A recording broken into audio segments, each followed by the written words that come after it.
Thank you. I want to start off with your title. You are an ITC researcher and paranormal investigator. Can you just tell people exactly what that means? Sure.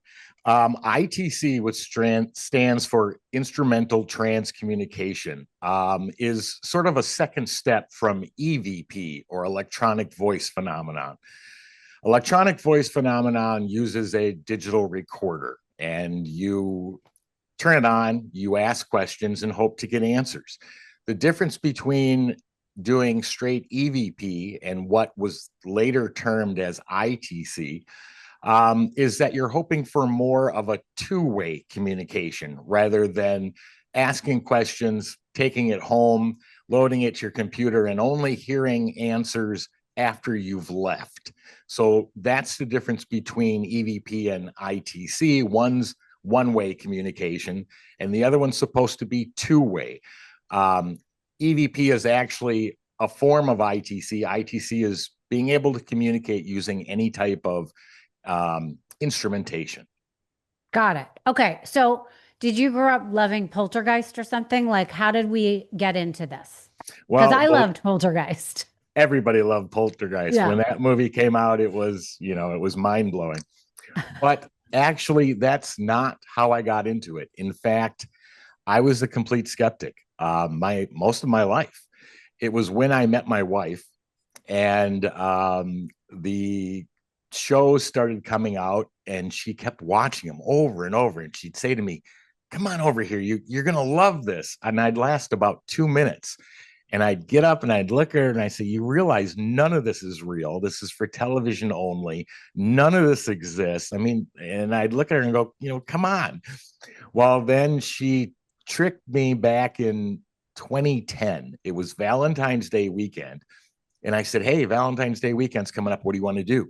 She said, "I want to do something different this year." I said, "Okay, what do you want to do?" She said, "I want to go ghost hunting." And I was like, "You're kidding me." Well, I had two choices. I could take her or have her mad at me until next Valentine's Day. Right. Right. Didn't want that. So I did some preliminary research online, happened to find a hotel that had a reputation for being haunted, and booked the weekend. Thought, okay, good. I got it. I'm done. Oh my gosh. But then I started thinking, wait, out of the maybe 6 minutes over the last 3 months of her telling me to watch, I realized they had equipment. So I said, okay. So I went out and I bought her a night vision camera, EMF meter, electronic meter, and digital recorder. And I Wait, thought, now okay, hold on. I'm sorry to interrupt your story, but where do you even find these things? This sounds like something you would get on Ghostbusters or whatever. well, you can find most of those anywhere. I mean, I think I grabbed them off of Amazon at that time, but Okay. a night vision camera just allows you to film in both day or night. Sure. Digital recorder you can find anywhere. It's just a small pocket-sized recorder that will record in digital format. Mm. And an EMF meter you can find at Home Depot, Lowe's, anywhere. But So they you weren't were assuming that this is just for fun and you're like appeasing her at this point. correct. Yeah. I expected the weekend to go by. All I cared about was that she had fun. And then I figured the stuff would sit in the closet until we either sold it or threw it away, one of the two. Yeah. And But so what happened? well, I played along. She had a great weekend. That was all I cared about. Yeah. But when she got the stuff home and started reviewing it, that's when I went, wait, what? So there were things in the photograph that weren't there when we took them. But the thing that caught my attention the most was on the digital recorder. It was probably 2 o'clock in the morning. We were only one of three guests in the entire hotel, so nobody was around. Mhm. We made our way down to the basement, which technically we probably shouldn't even have been in, but there was nobody there. And I'm playing along with her, and she's asking, "Are there spirits in here?" And so I'm playing along too, and I'm saying similar questions. And, "Can you tell me your name?" There were answers on the recorder when we got back home and she was reviewing it. I was blown away. Wow. So I tried to debunk it, couldn't. And then I said to her, let's go back one more time. Maybe there was an air vent that voices were coming through, or maybe these anomalies in the photos. Maybe there was a window in the basement we didn't notice and light was shining through, casting shadows or light anomalies. So, There and was wait, to clarify, as you were in the moment, you were not hearing anything and you were not seeing anything. So you felt like this was like nothing was happening. correct. Yeah, Okay. we heard nothing at the time, and we didn't notice anything when we were taking pictures. So what showed up wasn't there, or we didn't hear at the time. So we went back. None of those were the case. There was no window. There was no vent with voices coming through. And we came back with even more voices answering the question. That was 15 and a half years ago, and we haven't put it down since. Okay. Wait, I have so many questions. So, Sure. so, first of all, where did you go? We went to a hotel called the Hotel San Carlos in downtown Phoenix. Okay. And did you end up thinking that these were spirits that were in there? Like, what did they tell you about how this place was haunted? Like, It has a long history of people saying that it's haunted. Now, of course, yeah. I didn't believe any of it. There was a woman that jumped off the roof um, shortly after it was built, a couple of years after it was built. I think it was built in 1936, if I remember correctly. In the 40s, she jumped off the roof, landed on Monroe Street, and died. So there's rumors that she's been seen.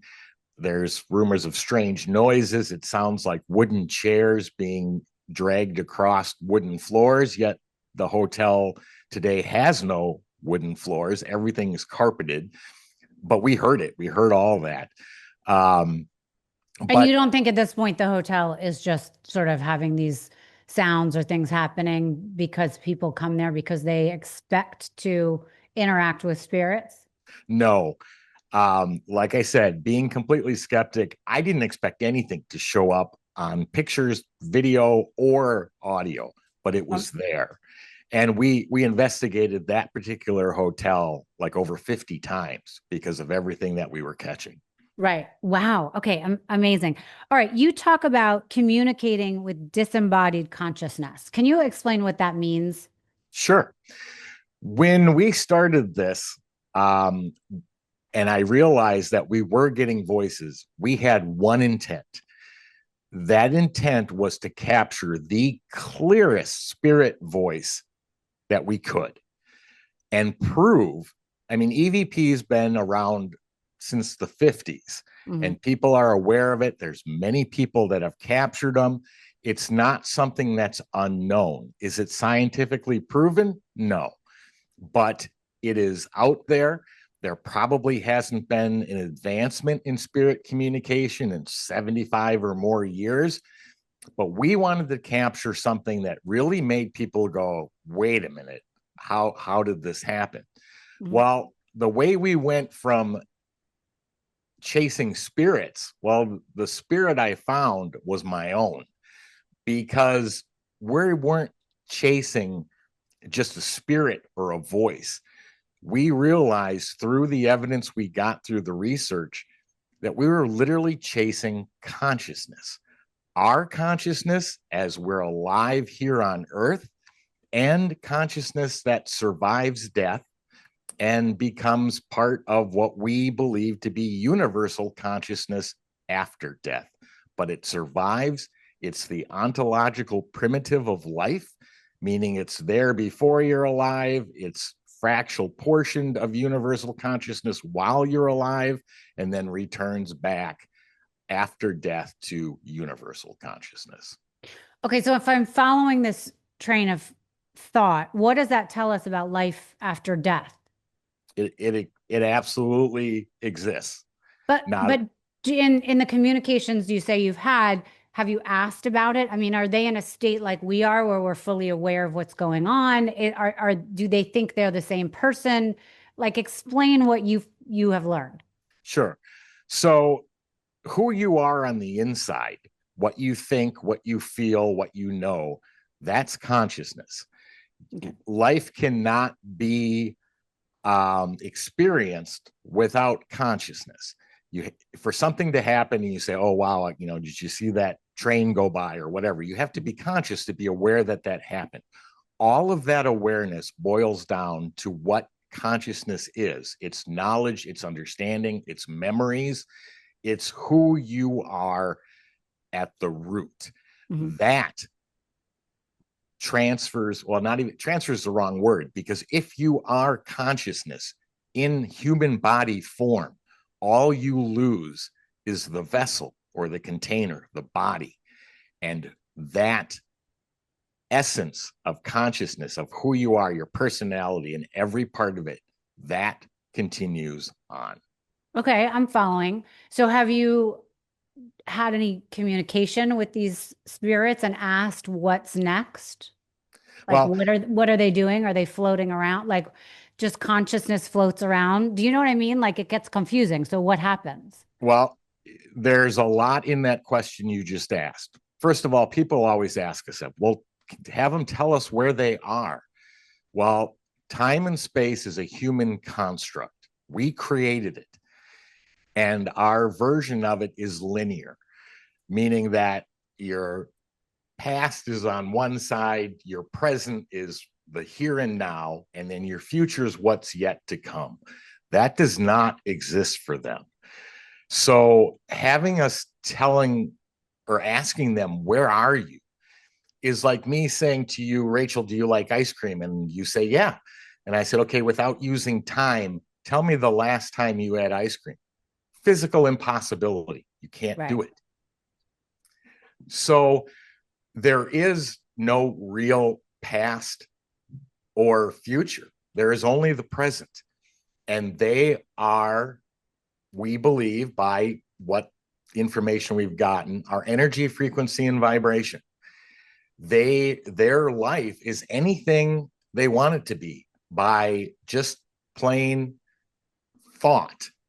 And they can do anything they want. They can experience anything they remember or want to experience because they are part of universal consciousness or shared knowledge. Because people will ask us things like, okay, wait, if you're talking to a spirit from the 1800s and you're saying speak into the digital recorder, how would they even know what that is? Oh, based on their experience. Right. Okay. Correct. If they lived in the 1800s, the digital recorder wouldn't have existed at that time. Right. Well, if there's one universal consciousness or one mind of which we're all part of, only through individual subjective experiences during a fractional portion of it when we're alive Hmm. allows us as individuals to grow, to evolve, to expand individual knowledge. Everything that I've learned in this lifetime. When I pass away, all that information goes back to universal consciousness. That would be the only way a single mind could grow and expand, because a single mind wouldn't be able to grow or expand itself. And the fact that space is expanding at the speed of light daily, a universal mind or consciousness, which is creating everything, would also have to grow and expand, or one of them would become stagnant. And of course, that hasn't happened. So that's the process of expansion and growth to a single mind or universal consciousness through our individual lives.